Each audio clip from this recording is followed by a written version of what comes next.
Hi, this is the Fairphone 4 and I'll show you how to install iPhone keyboard on this device. So open first the Play Store app and in the search bar enter the green Apple keyboard. And now we should get this application, so tap the install button and wait a couple of seconds. After that, just tap to open the app, click to enable in settings, and near green Apple keyboard tap to OK to the switcher. Click twice to OK and go back.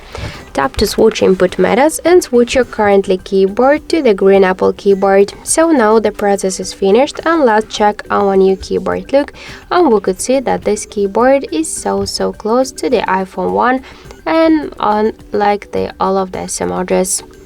So thank you for watching, and if you like this video, leave thumbs up and subscribe.